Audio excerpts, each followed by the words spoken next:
যেখানে একটা পতাকা 70 থেকে 80 টাকা করে নেওয়া হইতো বা সর্বোচ্চ 100 টাকা, সেম পতাকা যখন শুনছে লাগে বেশি তখনই হয়ে যায় 400 থেকে 500 টাকা।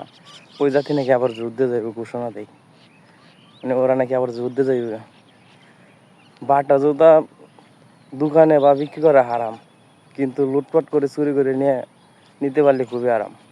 মানে ওরা আবার যুদ্ধে যাবে, ওরা নাকি আবার যুদ্ধে যাওয়ার লাগি বয়ান দেয়। মামু এত সহজ না।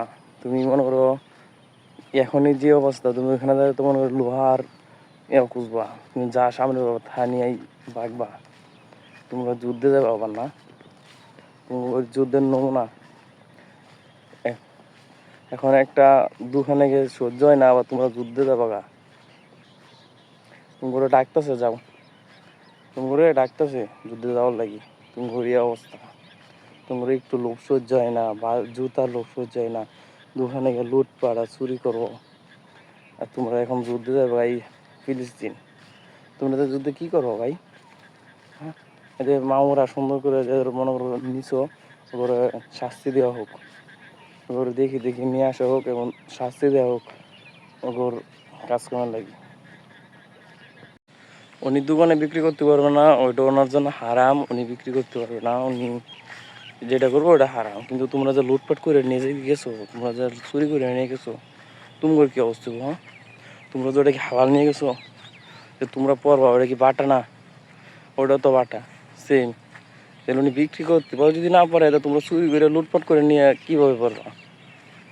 তোমাদের একটু চিন্তা ভাবনা থাকা দরকার, যে তোমরা ভাঙচুর করছো, ভালো কথা, ভাঙচুর করছো, ওই জন্য তোমরা নিয়ে গেছো কেন? তোমরাও তো সেম ক্যাটাগরি। তাহলে তোমরা যদি তা না হয়তো তোমরা তো তা করতে না, তোমরা তো টিকি নিয়ে গেছো কা। তাহলে তোমার তো সেম সমান সমানই করা দরকার।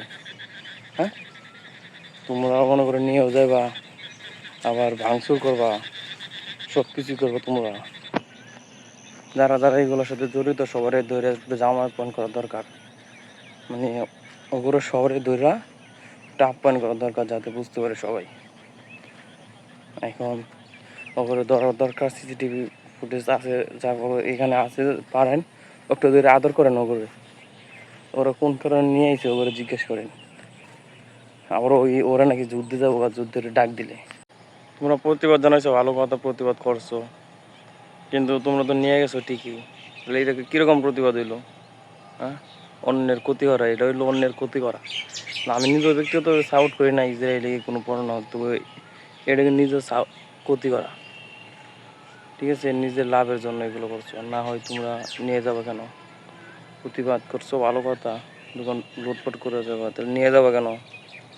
তোমাকে আইনের আওতায় আনা দরকার।